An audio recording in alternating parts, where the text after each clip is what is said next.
Hola, buenas tardes a los que ya nos están sintonizando en este Instagram Live. Estamos dando unos momentitos a Patricio Sturlese, ya viene con nosotros.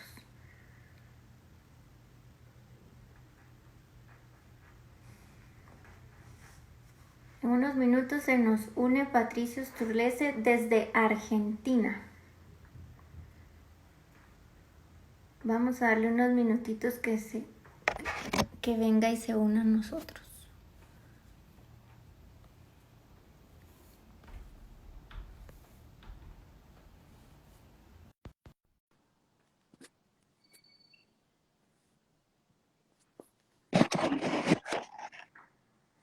Saludos a quienes nos están sintonizando. Por ahí está Shady, Iliana, Chris, Vicky.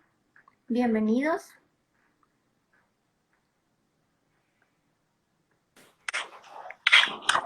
Listo. Hola Patricio, buenas tardes. Hola Anabela, ¿cómo estás? Bien, gracias.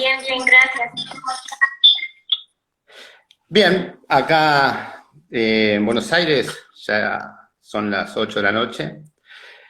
Estamos en invierno, así que ya estamos con frío. Ustedes ahí en Centroamérica tienen las estaciones un poquito más suaves, ¿no? Sí,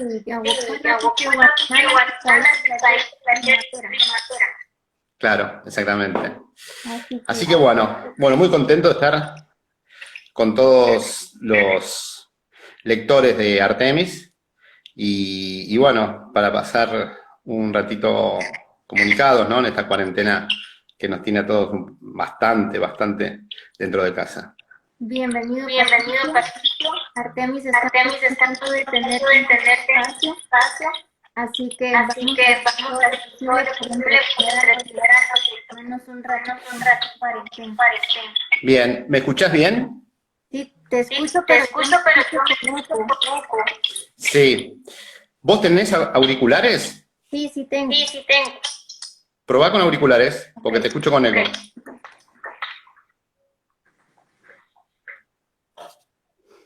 Hola a todos, me quedé solo acá en el live. Gracias por estar ahí. Ahora yo de a poquito voy a leer lo que me van escribiendo y en un ratito vamos a hacer un ida y vuelta de preguntas y respuestas.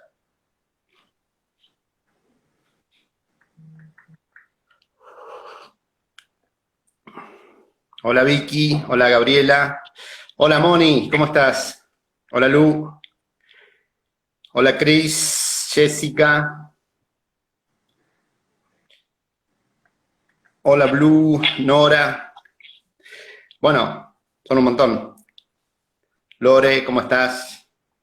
Hola Jessica.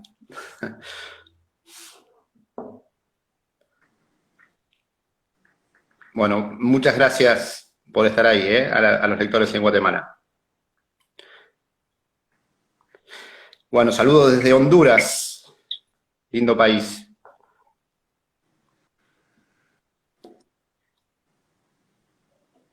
Estamos esperando. Hola María Jesús, ¿cómo estás? Ariel, querido, ¿cómo estás? Bueno, vos estás acá en Buenos Aires. Estamos esperando a Anabela que fue a buscar los auriculares. Bueno, para quien me pregunta ahí sobre el tema del COVID, les cuento que yo vivo a casi 30 kilómetros de Capital Federal. Estoy en una ciudad bastante retirada del centro y bueno, todo bien. Tengo una casa con jardín, con árboles, así que estoy haciendo vida un poco de montaña acá, un poco lejos de los edificios. Pero muy bien, por suerte todo bien acá. Mira, Patricio, ¿qué estoy tomando? ¿Un tecito? No, ¿Qué estás tomando? es un cafecito que viene de las montañas de Antigua. Wow. ¿Qué te parece? Bueno, ya hablaremos sobre Antigua. Uno de tus lugares favoritos en Guatemala. Sí, la verdad que sí. Y lo descubrí con mi primer gira en el año 2007, cuando estaba por ahí, por la ciudad de Guatemala, presentando El Inquisidor. Recuerdo que los libreros de la librería Artemis me regalaron una noche en un hotel, ¿sí? Y fui a pasar una noche dentro de un convento, que me impresionó tanto, ya después hablaremos de esto, me impresionó tanto, que cuando volví para mi próximo libro, que era en ese entonces La Sexta Vía, sorprendí a todos los guatemaltecos porque La Sexta Vía iniciaba nada menos que su historia en el convento de Santo Domingo en Antigua Guatemala. Sí, me dicen que Me dicen todavía que se todavía escucha se con escucha eco. con eco. Yo te escucho bien. ¿Tú me escuchas ¿Tú bien? me escuchas bien? Parece que Sí. los Parece que los seguidores aquí seguidores están y aquí me están escuchan y con me eco. escuchan con eco. Bien.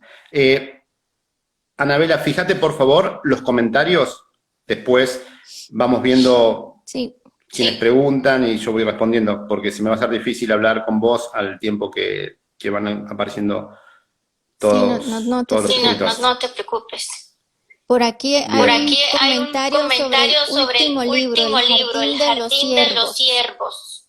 Dice que Sí. Dice excelente que libro, excelente no libro, paraba no de paraba leerlo. de leerlo. Muy adictivo. Muy adictivo. Ese libro Ese libro está situado está en situado en una en una mansión, mansión, en medio de un bosque, Patricio. Patricio. Cuéntanos sobre Cuéntanos ese sobre proceso ese creativo. proceso creativo. Sí, te voy a contar algo que no lo conté hasta ahora, y es cómo surgió la novela, El Jardín de los Ciervos. Porque de hecho, surgió un par de años antes, cuando yo estaba investigando para escribir El Umbral del Bosque. Yo hice una investigación realmente enorme sobre el mundo nórdico, para documentarme, para poner en El Umbral del Bosque, porque gran parte de la trama pasa en el nórdico. Y entonces había muchos diálogos que tenía que afrontar, sobre todo aquellos que tenían que ver con el idioma de los dravulias, que es el sognamal. El sognamal es un dialecto del nórdico que existe, pero yo podría haber lisa y llanamente haber escrito cualquier cosa, inventar un dialecto, pero yo quería poner ese dialecto, el sognamal, porque me parecía tan remoto que merecía rescatarlo en una novela, que nada menos iba a estar ahí, ¿no? En los fiordos de Noruega. Entonces hice una investigación muy grande sobre este dialecto, me contacté con noruegos, que me decían que el sognamal se hablaba todavía, pero lo hablaban los viejos que por desgracia no tenían internet, entonces era muy difícil que yo pudiese indagar sobre este dialecto. Así que tuve la fortuna de encontrar a alguien que tenía internet, una persona joven que tenía su abuelo que lo hablaba, y así muy de a poco fui recreando este dialecto. Que de hecho, cuando ustedes leen El Umbral del Bosque, todas las líneas, todos los diálogos que existen ahí entre dragulias es en este dialecto. Ahora, ¿qué pasó? Al investigar todo esto, me empecé a topar con personajes del mundo del nórdico. Y entre ellos me topé con un conde, que es el conde de Fersen, que, dicho sea de paso, aparte de lo que a mí me interesaba del Umbral del Bosque, me transportaba directamente al Palacio de Versalles, porque el conde de Fersen fue amante de María Antonieta. Con este hallazgo, mientras escribía El Umbral del Bosque, yo ya me había metido en el Palacio de Versalles con mi mente, y me estaba preguntando cómo era esa vida, y por qué ese conde, que era sueco, terminó en Versalles, terminó con, entre comillas, un problemita con la realeza. Muchos dicen que lo echaron, el rey lo echó por encontrarlo muy cercana a la reina. Y nada, me pareció que era algo para explorar. Cuando terminé esto, cuando terminé El Umbral del Bosque, ese personaje fue el que me metió dentro de lo que fue El Jardín de los Ciervos. El Jardín de los Ciervos, para quienes ya leyeron la novela, no voy a abundar sobre esto, pero para quien no leyeron todavía no voy a decir demasiado. El Jardín de los Ciervos es una mansión que todavía existe, pero está enclavada dentro de los jardines del Palacio de Versalles. Esta mansión, que fue pensada en un momento como en la zona, el palacio, una pequeña casita de residencia para un coto de caza, de pronto tuvo un fin benéfico, que fue el de albergar a las jóvenes viudas de los caídos en combate. Es decir, todos aquellos que morían en combate, sus esposas no iban a quedar en la miseria de una Francia que estaba atravesada por la pobreza, ¿no? En ese entonces. Estamos hablando de la época de la pre-revolución. Aquí aparece el personaje que es Madame de Pompadour, quien da vida al Jardín de los Ciervos. De hecho, aparece al comienzo, en el arranque de la novela, y es quien convierte esta residencia para beneficencia y aprovecha a estas jóvenes viudas para hacerlas cortesanas del rey. Entonces convirtió lo que era una casa con unos fines realmente loables en algo que terminó siendo un burdel de la realeza. Acá arranca el Jardín de los Ciervos, con ese conde que viene por una investigación que hice yo por el umbral del bosque, y bueno, termina en esta novela, que es una novela palaciega, una novela que tiene como epicentro la existencia de una cofradía hedonista, una divina comedia, y muchos enredos que suceden debajo de los sótanos de un castillo. Pero bueno, no voy a comentar más, porque seguramente habrá gente que no la leyó y no quiero quitarle el divertimento. Sí, y por ahí platicábamos también, Patricio, sobre la convergencia que puede haber entre tus novelas góticas y las novelas históricas. Por esa investigación que haces. Sí. Bueno, para esto tendremos que definir primero qué es el gótico. Porque vos me preguntás la relación que hay entre el gótico y la novela histórica. Y esto arranca, creo yo, por algo que está íntimamente relacionado. Porque para definir el gótico, yo lo haría, de las muchas maneras que existen para definirlo, arrancaría con lo más elemental, que son dos cosas. Primero, es el paso del tiempo. Tiene que existir.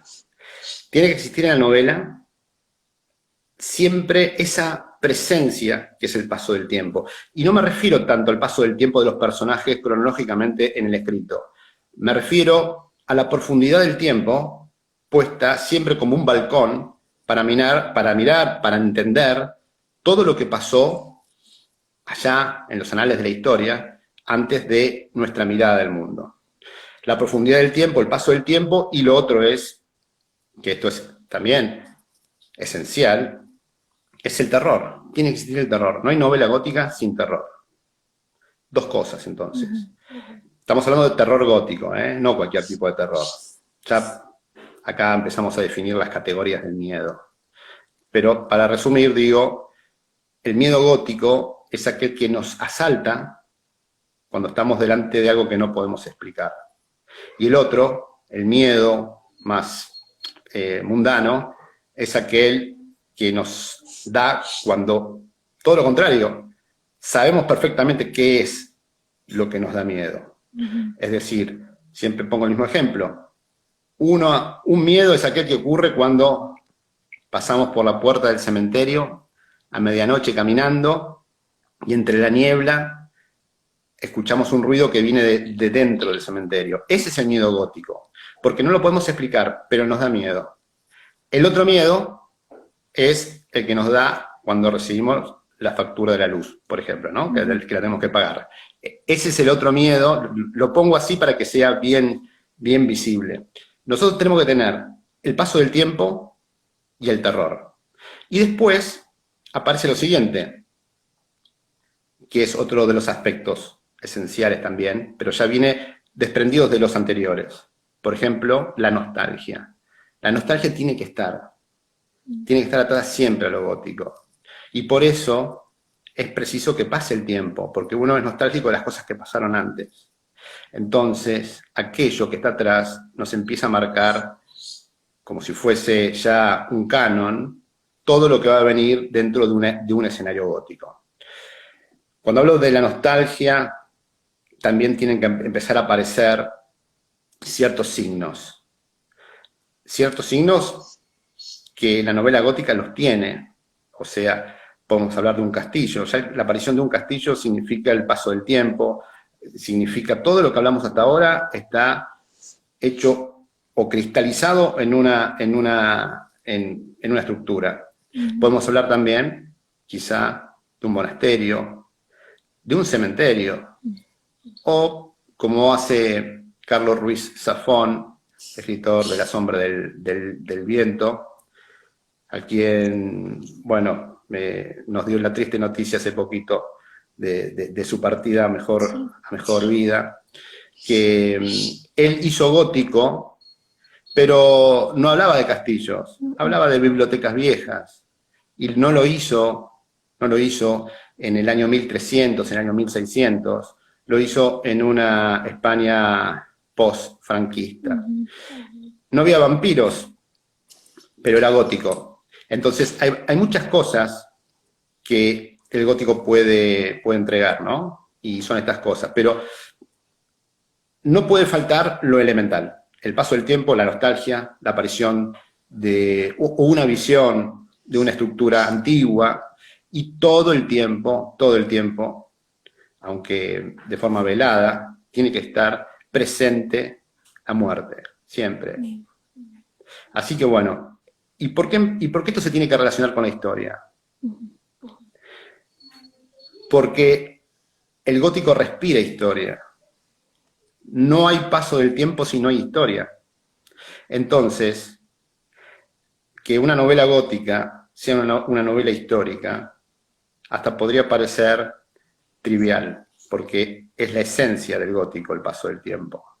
Podemos hacer más o menos hincapié en mostrar una novela con trasfondo histórico, ¿no? Pero el paso del tiempo ya de por sí es historia.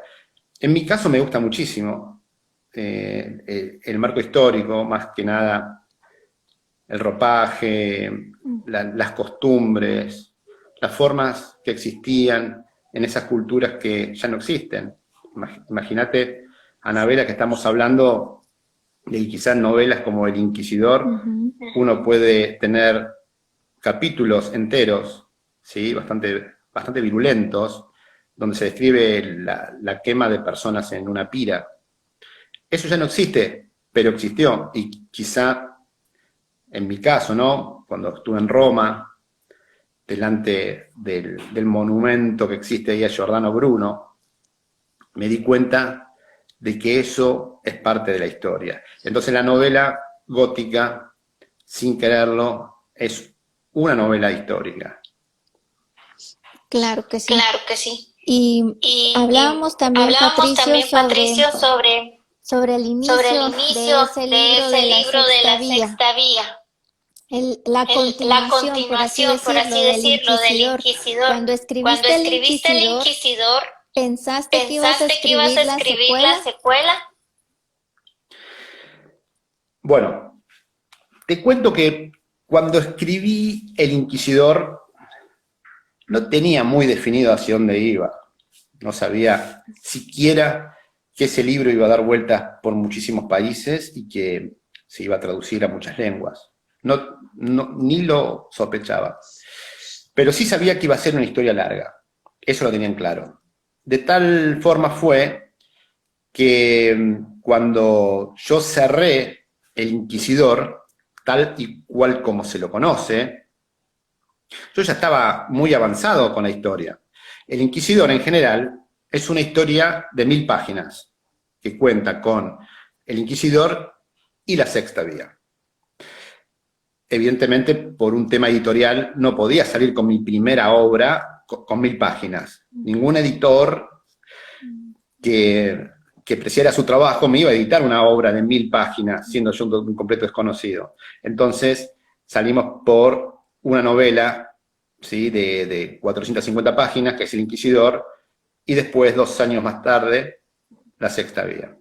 Así, te cuento que nunca hubo pausa en mi escritorio con esta historia. Jamás. Cuando puse el último punto del Inquisidor, estaba al otro día escribiendo ya el primer capítulo de La Sexta Vía.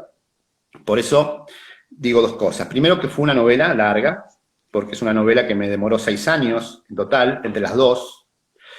Y después también decir que cuando llegó el éxito completo del Inquisidor, porque ni en la editorial esperaban semejante repercusión, tantos países, tanta gente, tanta gira, tantas traducciones, nadie lo esperaba, menos yo, indudablemente, pero ellos me pidieron que cuando lanzaran La Sexta Vía, no dijese demasiado que era una segunda parte, por el miedo que siempre existe a las segundas partes en las editoriales. Hay muchísimos casos, ¿no?, que va muy bien la primera parte y la segunda fracasa, y como fracasa la segunda parte, la primera parte ya deja de venderse. Entonces me pidieron que trate de disimular esto, por eso al principio yo decía que eran novelas gemelas, pero no eran continuación, pero bueno, la verdad es que sí, era una continuación evidente del Inquisidor, de hecho lo es. Muy bien. Y respecto a ese contenido y la portada del Inquisidor, nos pregunta un seguidor por aquí, digámoslo así, el tinte satánico que podría tener esa novela.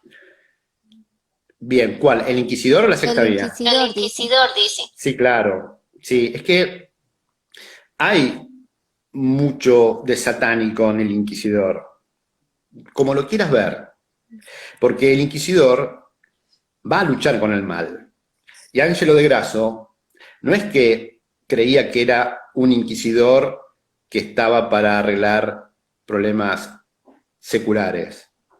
Era un inquisidor que sabía que estaba enfrentando el mal y vamos, iba directamente al diablo. Entonces el diablo está presente. Ahora, como siempre sucedió, uno dice, ¿quién es el malo en el Inquisidor? En la novela, tanto el Inquisidor como en La Sexta Vía. ¿Quién es el malo? Y ahí nos ponemos todos quizá a debatir y tirar diferentes nombres. Porque, paradójicamente, quien combatía al mal era quien tenía en su haber 144 personas quemadas en la hoguera. Y el brujo, que era el conspirador, quien pergeñó casi en los 2 libros todos los males, entre comillas, no había hecho nada, no había matado a nadie.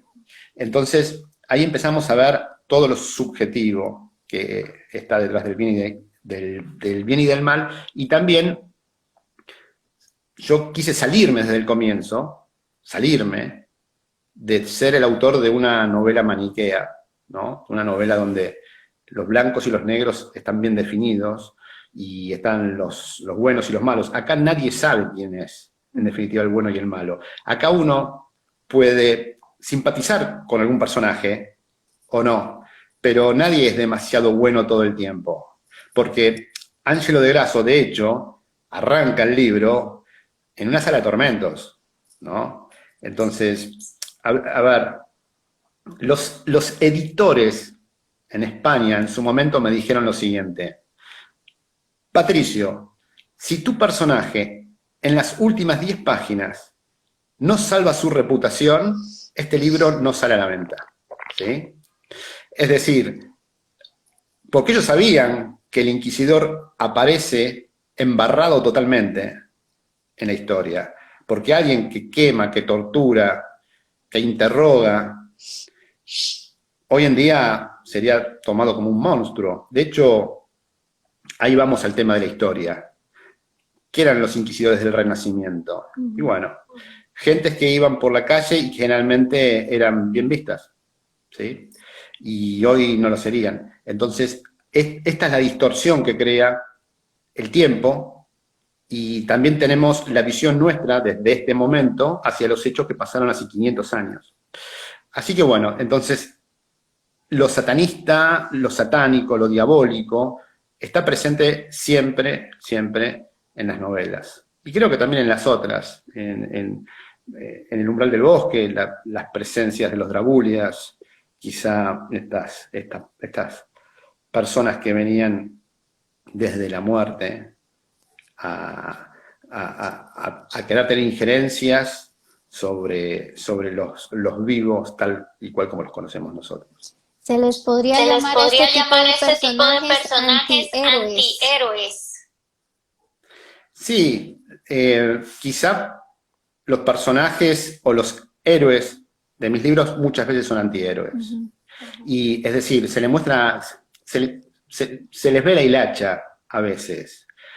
También pasó con el Capitán Mameli en El umbral del bosque, y también pasó con Simón Belladonna en El jardín de los ciervos, con las tentaciones, cuando uno piensa que ellos van a resistir todo, porque los buenos resisten todo, y de pronto caen, y caen de una forma muy humana, y defraudan, y uno puede llegar a decir, pero a este tipo yo no le puedo poner una capa, porque no es un héroe haciendo eso.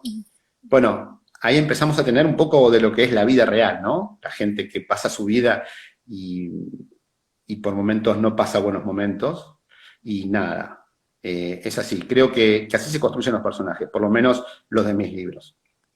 Hemos hecho un Hemos buen hecho un buen repaso, repaso, Patricio, de todas tus obras. Háblanos un Háblanos poquito un poquito si ya estás en vista de una obra, próxima obra, si ya estás si ya estás escribiendo. escribiendo. Vos me tirás esa pregunta así al pasar, tomando de la taza, y sabés que me estás tirando algo que yo en mi vida respondí. Te cuento algo. Cada vez que termino un libro, cada vez que lo escribo y lo termino, llamo a mi agente, que es Claudia Bernaldo de Quirós, a quien mando un beso enorme, que vive en España, que vive en Madrid. Llamo y le digo, Claudia, terminé una novela. Y ella me dice, bueno, ahora sí, contame de qué se trata, porque no se lo cuento ni a mi representante. Lo único que puedo llegar a decir es lo siguiente, es que en este momento estoy escribiendo otra historia, que es una historia gótica, espero no cansarlos con el gótico, ¿no? Es una historia gótica, histórica, y que transcurre por los palacios franceses y en Venecia. Ujú. Pero no puedo decirte más. No, Lo lamento. no digamos Novela. No digamos más. No podemos decir más. Pero hay otra novela, viene otra novela. ya viene. Sí, ya la viene. mayoría Sí, de la mayoría de autores autores nos dicen ¿verdad, esto, Patricio? ¿verdad, Patricio? Yo termino de escribir un libro y me y me desintoxico de los personajes, de la trama y todo esto antes de volver a empezar un nuevo libro. Sí, a mí me pasó algo muy, muy particular. Si vos me decís qué pensaba yo de mis primeras novelas hace 2 años, 2, 3 años, y la verdad es que ya estaba harto, no quería saber nada, pero ni que me nombren al inquisidor, la Inquisición, la secta vía, los silogismos de Santo Tomás, porque fueron tantos años con esos personajes que creí conveniente alejarme demasiado para volver sobre ellos y quizá hablar sobre ellos. Hoy lo miro ya con otros ojos, pero necesité despegarme de esos libros, ¿sí? Igual que del umbral del bosque, necesité despegarme urgente de esas cosas que pasaban ahí adentro, de los personajes, porque cuando vuelven, después de un tiempo bastante grande, cuando vuelven con más definición, creo. Así que, bien, eso. ¿Algún autor favorito, Patricio? ¿Algún autor de referencia? Porque por ahí nos pone una seguidora que después de leer El umbral del bosque se fue a leer la Divina Comedia. Dante, qué grande Dante. Sí, te voy a dar un par de autores, pero antes quería hablar un poquito de la Divina Comedia, porque que la Divina Comedia aparezca en el Jardín de los Ciervos obedece a que quise meter un perfume religioso en una novela palaciega. No quería hacer una novela pura y exclusivamente de asuntos de palacio. Necesitaba poner el perfume religioso y la Divina Comedia de Dante vino justito para calzar en el medio de todo esto, porque quien lee el Jardín de los Ciervos, estando en el siglo de las luces, se puede transportar rápidamente al medioevo a través de la obra de Dante.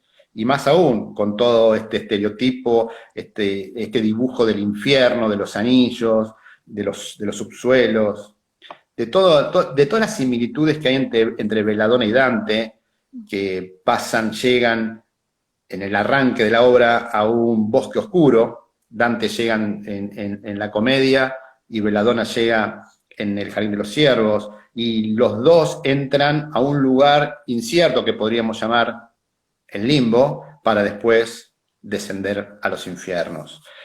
¿Cómo desciende Belladonna a los infiernos? Y van a tener que leer el libro, pero él desciende y atraviesa todo por amor, porque él desciende por amor, igual que hizo Dante en la comedia, ¿no? Buscando a Beatriz. En este caso, Belladonna busca a Jordana y bueno, pasa por algo parecido. Así que el tema de la comedia va por ese lado. Por el otro, decir que me gustan, o recomiendo siempre autores que me apasionan a mí. Ruiz Zafón es uno, Carlos Ruiz Zafón es uno. Lean La sombra del viento, que es muy linda. El perfume, de Patrick Süskind, un alemán también. Recomiendo leer a Chesterton, a quienes gusten un poco de la novela policial, novela de la antigua guardia, ¿no? De la vieja guardia. Y después, bueno, a mí me gusta muchísimo Alejandro Dumas. Tiene un manejo excelso de lo que es el manejo de muchos personajes sin que haya una confusión, todos en armonía. Así que también es recomendado. Y también voy a recomendar a un personaje controvertido, que es el Marqués de Sade, Los infortunios de la virtud, una novela breve, muy lúcida, y a pesar de que fue escrita allá en el siglo de las luces, viene a hablar de lo que pasa en la vida cotidiana, de las inequidades, de la maldad, de esto que parece que siempre los malos ganan, y lo escribió un personaje que justamente lo hizo desde adentro de una cárcel por haber sido justamente el responsable de muchas atrocidades. Y bueno, pero su obra, la verdad, me gustó mucho. Preguntan por aquí los seguidores si has leído a Javier Sierra y a Pérez Reverte. A Javier Sierra, no, sé de él, ¿no? Por supuesto, no lo leí. Y Arturo Pérez Reverte, sí, por supuesto. De hecho, creo que es hoy en día el heredero natural de Dumas. Él tiene un libro que se llama El Club Dumas, que es muy bueno, la verdad, también lo recomiendo, se me había olvidado, pero bueno, hay una película también, ¿sí? Que creo que se llama La novena puerta, que está basada en El Club Dumas, y también es una novela que trata sobre libros y sobre la existencia del diablo, ¿sí? Así nomás como uno puede concebirlo, y la verdad que es una novela que la aconsejo. Club Dumas, de Arturo Pérez Reverte. También, por supuesto, un autor enorme, dio vida al Capitán Alatriste, ¿no? Así que con eso también tenemos muchas aventuras. Pregunta una seguidora por aquí si alguno de tus libros tú lo consideras como tu favorito, por alguna razón que haya tenido algo especial para ti. Es muy difícil separar los libros y ponerles un valor literario o emocional. Sí te voy a decir que a medida que pasa el tiempo tengo periodos donde me gusta más uno que otro. o no me gusta más uno que otro. Es como que me gustaría habitar más ahí que en otro lado. Y desde hace un tiempo para acá volví a tener mucha simpatía con el umbral del bosque, con todo lo que pasa ahí adentro. Ya. Ya.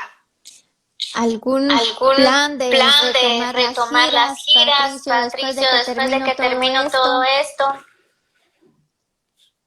Te cuento que el año pasado lo dediqué exclusivamente a las giras literarias. Viajé por muchos países, de hecho estuve ahí en Ciudad de Guatemala. Ya pasó un año de esto casi, mira vos. Ya ahorita en julio cumplimos el año. Y la verdad es que me gusta muchísimo salir, encontrarme con los lectores, pero me gusta mucho que sea en el marco de un lanzamiento de un libro, no en otro momento.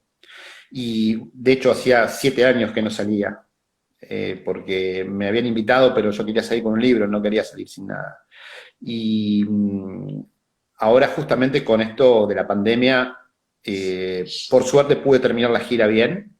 Lo único que quedó pendiente, que tenía pactado para este año, era citar la Feria del Libro de República Dominicana, y lo tuvimos que suspender porque evidentemente se suspendió todo, ¿no? Ya era hora de regresar a casa. Sí, aparte, muchísimo tiempo fuera de mi casa.